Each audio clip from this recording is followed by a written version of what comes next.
Oklahoma State University. My name's Brandon Lenore, and I'm a professor of political science here at OSU, and it is my pleasure to moderate the U.S. Senate debate.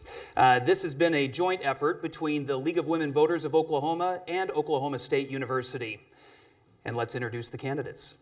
Democratic State Senator Connie Johnson and Republican U.S. Representative James Lankford.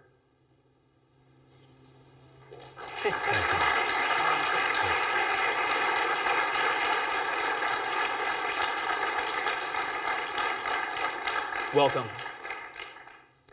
Well, as you all know, a campaign is a very long job interview, and as such, we will be approaching this debate as an interview. We have selected a series of questions dealing with the most salient issues of our time, and we'll get to hear where the candidates stand on those key points. The debate and the format of this debate is going to be that each candidate will have 2 minutes for an opening remark, 2 minutes for a closing statement, and each question, they will have 90 seconds to answer the questions. All of the questions in my section of the question process were selected by me and me alone. However, we will be taking some questions from the students in the audience. In fact, we have ushers walking through the audience right now, distributing pieces of paper for students to write down their questions. We ask that they write their name and the year that they are here at OSU. We have a panel that will review those questions, a representative from the College Republicans, a representative from the College Democrats, and a representative from the League of Women Voters will review those questions and give me the top 3. We'll ask those questions at the end of the debate.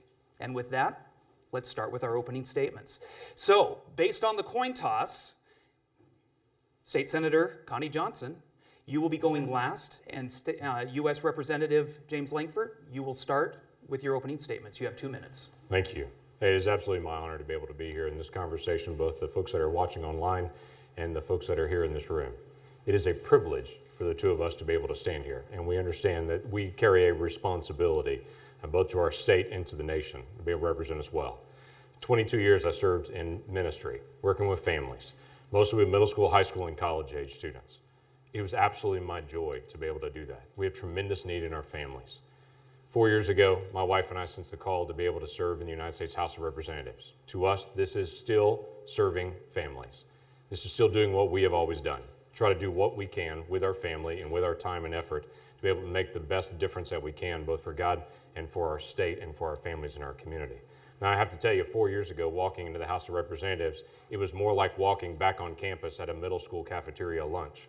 Because on middle school lunch, it prides itself on trying to insult each other and run each other down and say crazy, weird things. And as I walked into Congress, I thought that's exactly what this is. This is a big middle school lunchroom.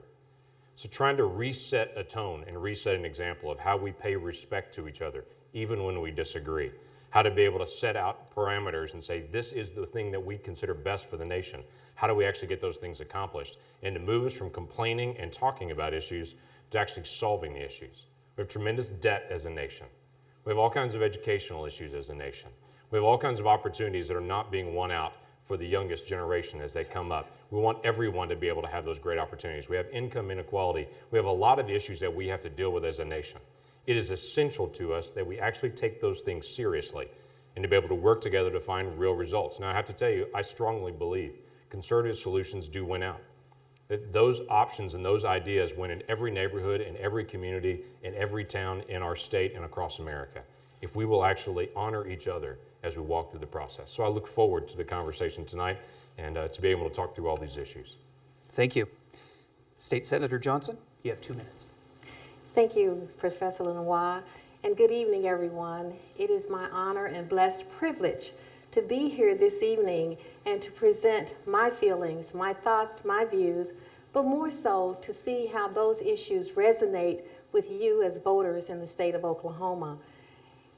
Congressman Lankford is correct. It is time for us to have the conversations about economic equality, about fairness in our economic system, about taxes, about health care, about women's reproductive freedom, and certainly about privatization of Social Security and what that means for the future well-being of the majority of Oklahoma citizens who, like me, are baby boomers now.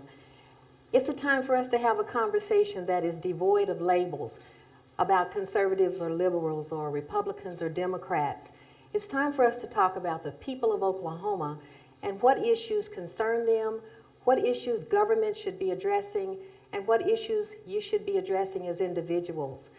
My campaign has been a campaign for the people. As I've traveled the state of Oklahoma, I've heard you talk about the need to strengthen public education, the need to create jobs that are meaningful, that pay a living wage, not just a minimum wage, and perhaps through increasing our infrastructure.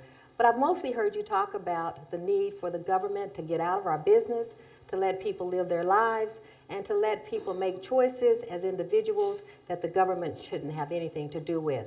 I come to you tonight with 33 years of experience in the Oklahoma State Senate, having actually resolved problems of citizens, written policies that made a difference in their lives, and now I'm asking for your vote for me for the U.S. Senate to go and do the same thing in Washington, D.C. I'm happy that you're here tonight, and I look forward to these conversations. All right, thank you. And I did forget to mention in the opening statements that we do ask audience members to hold all of their applause until the end of the debate. That way we can focus our attention on their